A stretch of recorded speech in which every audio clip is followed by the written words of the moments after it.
बांग्लादेश में कुछ भी ठीक नहीं है। देश की प्रधानमंत्री शेख हसीना को पीएम पद से इस्तीफा देना पड़ा। तख्ता पलट हो गया बांग्लादेश में। इतना ही नहीं, देश को छोड़ना पड़ा। सुरक्षा के लिहाज से उनकी जान खतरे में थी। इस वजह से वर्तमान में भारत के रास्ते अब लंदन रवाना हो रही है।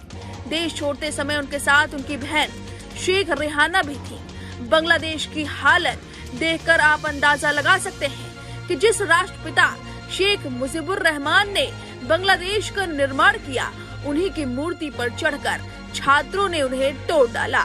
पीएम आवास में छात्र खाते पीते दिखे। सड़कों पर लूटपाट आम बात है। बांग्लादेश में अराजकता अपने चरम पर है। एक देश बिना कानून के कैसे दिखता है, आप बांग्लादेश को उदाहरण के तौर पर देख सकते हैं। हालांकि बांग्लादेश की ये तस्वीर अचानक नहीं बनी है। शेख हसीना की गद्दी जाने के पीछे ठोस वजह छात्रों का गुस्सा है। छात्र बेहद नाराज थे।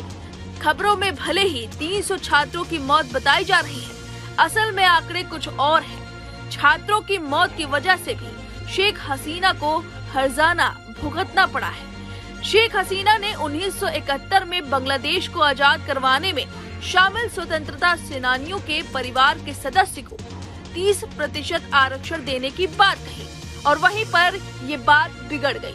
वहीं पर शेख हसीना की उल्टी गिनती शुरू हो गई। मामला सुप्रीम कोर्ट में पहुंचा। छात्रों का गुस्सा उबाल करने लगा। छात्रों का मानना था कि शेख हसीना 30% आरक्षण देकर अपने लोगों की सरकारी भर्ती करवाना चाहती हैं। उनका मानना है कि आरक्षण के बदौलत किसी को सरकारी नौकरी इसलिए मिल सकती है क्योंकि उनके दादा ने आजादी की लड़ाई लड़ी।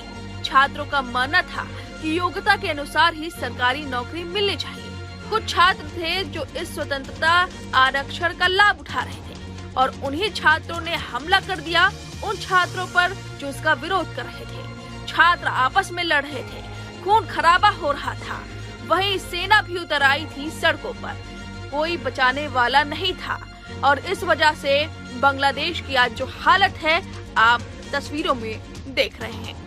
अब इन सब के बीच एक सवाल है कि क्या शेख हसीना बांग्लादेश में वापसी करेंगी? क्या फिर से प्रधानमंत्री पद संभालेंगी?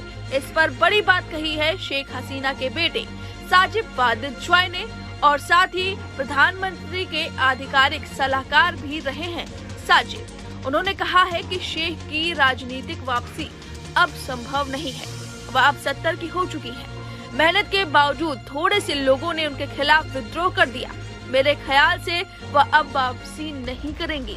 अपनी मां के सत्ता में रिकॉर्ड का बचाव करते हुए उन्होंने आगे कहा कि मां ने बांग्लादेश को बदल दिया है। जब उन्होंने सत्ता संभाली थी तो इसे एक असफल राज्य माना जाता था या एक गरीब देश था। आज तक इसे एशिया के उभरते बाघों में से एक माना जाता था। वह बहुत निराश है। जॉय ने इन आरोपों को खारिज किया कि सरकार ने प्रदर्शनकारियों से निपटने में सख्ती बरती है। उन्होंने कहा कि आपने पुलिसकर्मियों को पीट कर मार डाला है। कल ही 13 लोगों की मौत हुई है, तो आप पुलिस से क्या उम्मीद करते हैं जब भीड़ लोगों को पीट कर मार रही हो?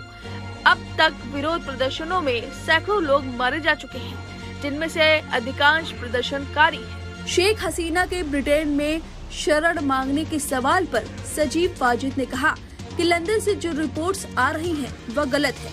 उन्होंने अभी तक किसी से भी शरण नहीं मांगी है। हम भारत के प्रधानमंत्री नरेंद्र मोदी के करीबी सहयोगी रहे हैं। बांग्लादेश के अल्पसंख्यकों के बारे में बात करते हुए साजिद वाजिद ने कहा कि वहां अब अल्पसंख्यकों के मंदिरों पर हमले हो रहे हैं। उन्होंने बताया कि बांग्लादेश में प्रदर्शनों को रोकने के लिए कोई भी फोर्स का इस्तेमाल जरूरी था, लेकिन मेरी मां ने फैसला लिया था कि छात्रों के खिलाफ सुरक्षा बलों का इस्तेमाल नहीं करेंगे। इसलिए उन्होंने छात्रों पर फोर्स का इस्तेमाल करने की जगह इस्तीफा देना ठीक समझा। इस पूरे घटनाक्रम में जमात इस्लामी की ही भूमिका है। वे लोग चरमपंथी हैं। इसमें बांग्लादेश का आम आदमी बिल्कुल भी शामिल नहीं है। आपको बता दें कि उन्होंने मीडिया से बातचीत करते हुए बांग्लादेश अगला पाकिस्तान साबित हो सकता है, इसकी आशंका जताई है। अल्पसंख्यकों के साथ बर्बरता हो रही है।